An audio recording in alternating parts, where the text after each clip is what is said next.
Hello, McDaniel Army, and welcome back to my channel. Alright, so this is going to be like a different type of style video. I actually screen recorded something on my phone, as you can see. So I'm going to go ahead and hit play. And then if I keep looking down, it's because I'm trying to read the stuff about it that I'm going to talk about. I actually was diagnosed with tennis elbow in my right elbow, but I think I have it in my left elbow, and I think I have it, in my left elbow, I was diagnosed with it, but I think I have it in my right elbow, but I think I have it more severe. So I screen recorded a bunch of information about tennis elbow, and let's go ahead and get started. Alright, so I don't know, okay, yeah, it's gonna screen record now. This is totally different for me. So I'm sorry if anything's different. So I went on Google and I typed in tennis elbow, as you can see. And then I go ahead and click on tennis elbow and I scroll through tennis elbow. I thought I missed it, but I was scrolling down to find the information. So tennis elbow is an irritation of the tissue connecting to the bottom muscle in the elbow. Tennis elbow can also be caused by repetitive wrist and arm motion, and then it says it's common in 200,000 US cases per year, and then it's usually self-diagnosable. I'm gonna pause this as I'm recording because I screen recorded kind of fast. So it's usually self-diagnosable. Pain is the primary symptoms. It usually occurs on the outside of the elbow and sometimes in the forearm and wrist. Treatments can consist of anti-inflammatories and self-care. So we're going to go ahead and just play the video again. And then I just kind of scroll through a little bit so you guys can pause it at any time or whatever. So usually self-diagnosable, which I read. People may experience pain areas in the elbow or muscles. Also common swelling or tenderness. So that's great. And then I just kind of scroll down again just to make sure that I'm not missing anything. And then, okay, so I'm going to pause it again. All right, so I'm sorry if I'm keep getting close to the camera and stuff, but like I said, this is very different for me. So I'm sorry if I'm all close and personal. This screen record is kind of small. I don't even know if I can make it bigger or whatever. So treatments can consist of anti-inflammatories and self-care.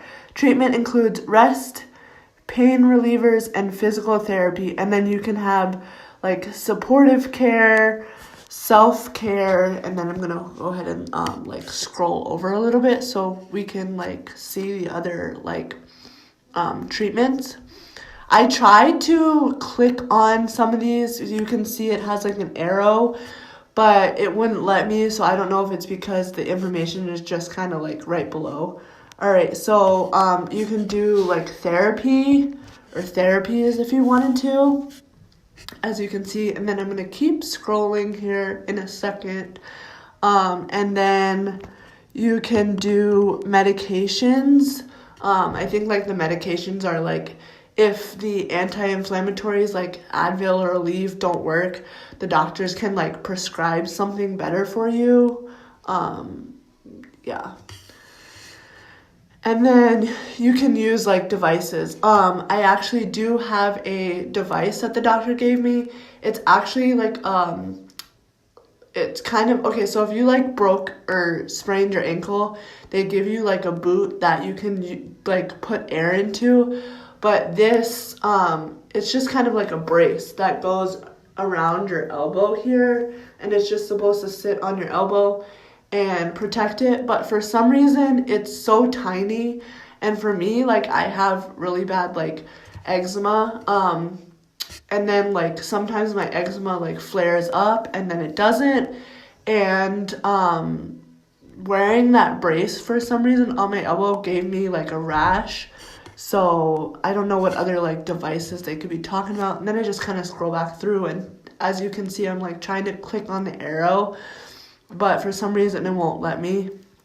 I'm not even sure why, and I'm sorry about that. Okay, so I'm like just scrolling right now, making sure that I got all the information, and I go to like symptoms, and then I go to like, okay, so treatments, like I just said, I kind of like push on this arrow here, and it doesn't really do anything. And then, okay, so I hit on this little tab called specialist. You can go to like a sports medicine, physical therapist, or your primary care provider, which is basically like your doctor. I haven't actually been to a sports medicine doctor. I have done multiple physical therapies in the past, but that was for my left foot. That will be like another story time.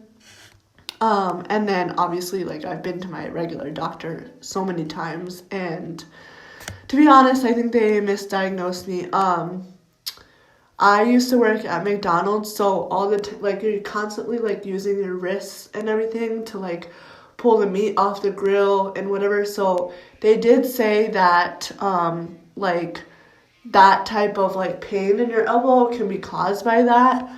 All right, so let's go ahead. I have to like pause the video and then continue it. I'm using Vlogstar, so this is like completely different for me because I usually use a GoPro. All right, so I'm scrolling up. I'm gonna type something else. I said, why does my elbow, sorry guys, / arm, and then I was having trouble typing arm for some reason. I think I was trying to say like go numb or something, or go numb at night or whatever. I mainly sleep on my right side at night. So, yeah, my whole right arm kind of just goes numb. So yeah, okay, so I said, why does my elbow / arm go numb while I'm sleeping or something like that? You can like kind of watch it as I'm typing, but they say that it's ulnar, if I'm saying that right, nerve compression usually results from too much pressure on your elbow or wrist. So if you sleep with your arms and hands curled inward, you might feel numbness in your pinky and the pinky side of your ring finger, which I don't even feel. Like I said, it's kind of like from my hand right here, and then it goes like down my elbow, and then just kind of like up to my shoulder. I did get it checked out, and they like diagnosed me with something else, but I don't even know. And then they wanted me to do like exercises, but I feel like those physical therapy exercises can only help you for so long, and then you're just like in pain again. So I don't know. I feel like the doctors up here where we live aren't that great compared to like where we used to live. All right, and then if you want to, you can like pause this video and read it yourself. I kind of tried to like go slow while I was screen recording, so people can like read it too or whatever. All right, so it says health conditions related to the search. Pins and needles. Sorry guys. Pins. Oh my gosh, my eye is like watery. Okay, pins and needles can have causes that aren't due to underlying disease. Examples include restricting blood flow to a part of the body, wearing tight shoes or clothes, or sitting on a toilet for too long. Sorry, way too much information. And then it gives you like an ulnar nerve entrapment, and then if you want, you guys can like pause it. I know the video is like really small, but you can like pause it and read that. The words are kind of small. So yeah, you guys can go ahead and like pause the video and read the ulnar nerve entrapment symptoms or whatever. And then I'm gonna scroll over, and then the next one is gonna be carpal tunnel syndrome, if I'm saying that right. And then like I said again, once I scroll, you guys can pause the video and go ahead and read what carpal tunnel syndrome is. And then the next one, I believe I'm going to scroll in a few minutes. I tried to like go slow or whatever. So the next one that just popped up was dead arm syndrome. You can go ahead and pause that there. And then the last one is nerve compression syndrome, and you can pause that there if you want to read more information. And then I just kind of scrolled to make sure there wasn't anything else. And then I'm not sure what I typed in next. So let's go ahead and wait and see. Okay. Oh, I typed in what to do for tennis elbow, and I just kind of scrolled through to see if there was like any more. I think I clicked on one of these. Yep, right here. How do you treat tennis elbow at home? And you guys can go ahead and pause that. But it's basically like the same stuff I said in the beginning of the video. But if you want like a little bit more information, you guys can go ahead and pause that. Basically just rest. Ice, anti-inflammatories, and then it says technique, which I'm not even sure if that means like therapy techniques or whatever. And then I typed in exercises for tennis elbow, and then it says wrist extensor stretch. And then it just tells you a little bit about that stretch. And then I did, in a little bit, click this first photo here. You will see it. It will pop up. But you guys can pause that and read a little bit more about the wrist extensor stretch. Yeah. And then I went and clicked on this photo, and it is, oh my gosh, these are such big words, you guys. Lateral, okay, basically that's just tennis elbow, but like medical terms. And then you guys can go ahead and like pause it. It's just basically telling you to like take a weight and go like this. Wow, that really hurts. Okay, and same with this one. Yeah, that really hurts. So I feel like you can do these types of exercises for so long, and then they don't work anymore, and the pain just gets like worse and worse. But that's just me, you guys. And then I scrolled to see if there was anything else, and as you can see, there wasn't. And then I typed in what if exercises for tennis elbow make it worse, I believe. But you can see as I'm like typing, I'm trying to like figure out the words to type in the search box. Okay, so yeah, I did. I typed in what if exercises make tennis elbow worse, and I'm just scrolling to see if I can find anything. And then I go ahead and click on this one. It says, why is my tennis elbow getting worse? And then it says, the muscles and tendons become sore from excessive strain.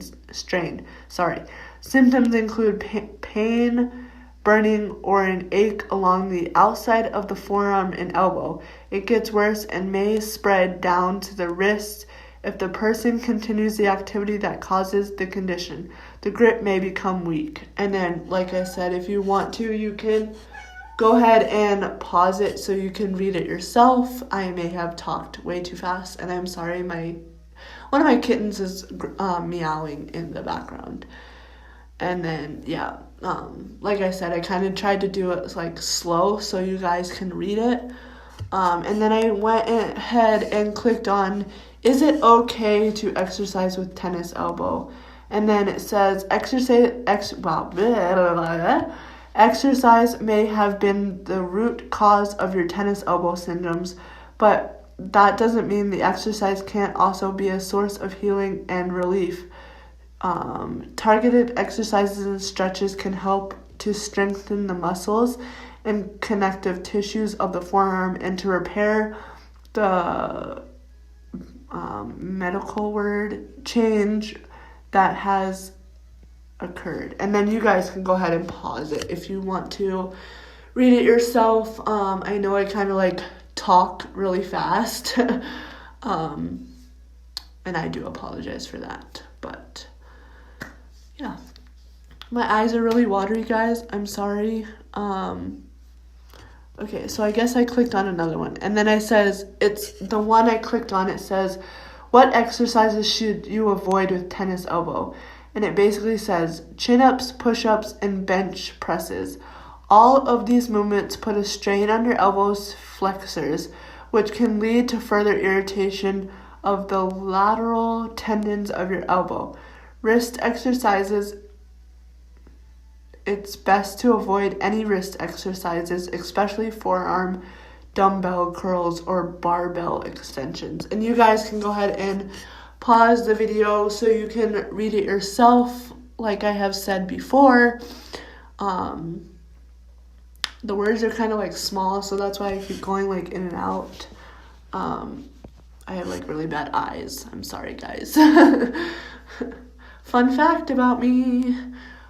Okay, so that is basically it for the video, you guys.